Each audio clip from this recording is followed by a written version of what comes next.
Yan, what's up guys? So ipakita ko sa inyo yung bagong update sa YouTube Studio. Ipakita ko sa inyo no, napakaganda na yun nung bagong update, yung bagong picture na makikita. Ipakita ko sa inyo sa screen record ko. Yan.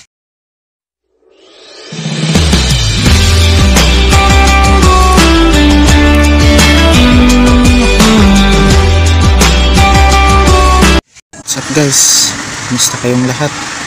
Thank you sa lahat ng mga subscribers natin, sa lahat ng mga supporters, lahat ng mga nanonood sa mga video ko. Thank you very much. Yung bagong update sa YouTube Studio, bagong update ni YouTube.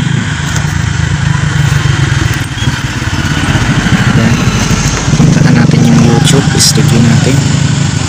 So, in-update ko ito kagabi sa Play Store. So may mga bagong picture siya na makikita natin.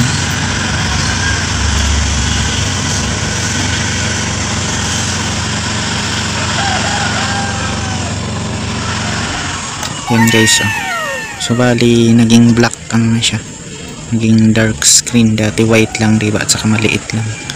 Yan, dito sa dashboard makikita na natin yung yung dami ng subscribers natin.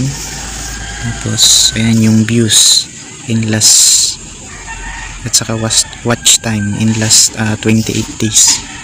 And so bali may watch hours ako na 73.8 in last 28 days. Tapos may 2.3k. Tapos yung mga komento ayan makikita natin. Yan yung mga komento dito sa baba. Tapos sa content pwede mo tingnan.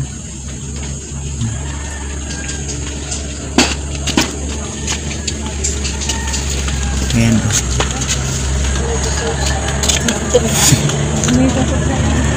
Ayan, makikita mo mga videos mo, alin yung mga video mo na may mga mataas ang views.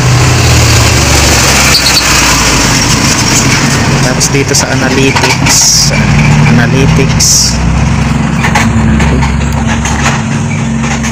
ayan, 2.3k yung ano nating views in last 28 days. 73.8 watch time hours. Sabi dito, your weekly recap is here. Ayan. Top contents views in last 28 days. Ayan. Makikita mo yung mga top videos mo sa loob ng isang buwan, kung ilan yung views. Tapos real time 597 views in 48 hours.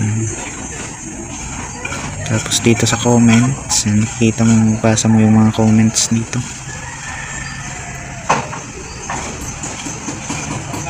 Sinsya na guys, ang bagal ng internet.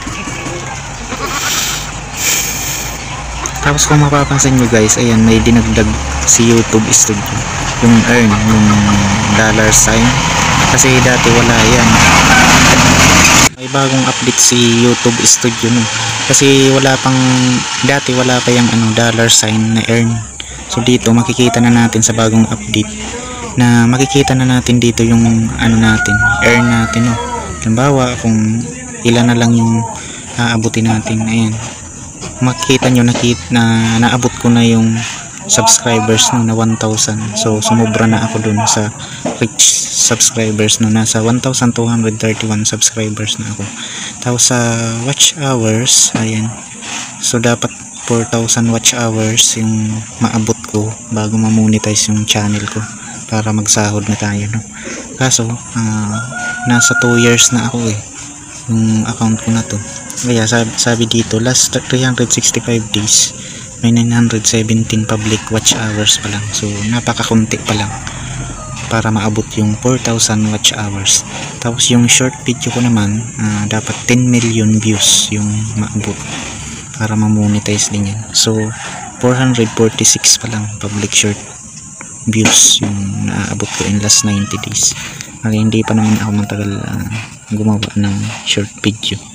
Yan, para pag naabot na yan guys, pwede na tayo mag-apply kay YPP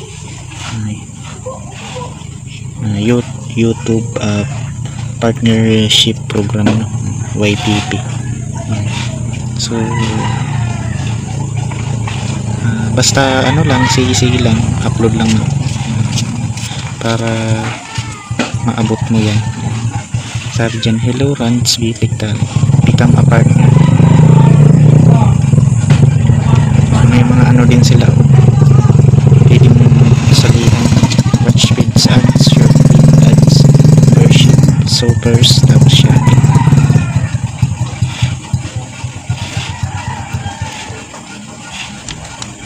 Yan guys, thank you for watching. Sa mga baguhan na nakabisita ngayon sa channel ko, don't forget to subscribe, no? Pakihit nyo rin ang notification para lagi kayong updated sa mga video, lalo na doon sa mga video tutorial ko about sa electronic, sa laging panoorin. Marami kayong matututuhan. Thank you sa watching.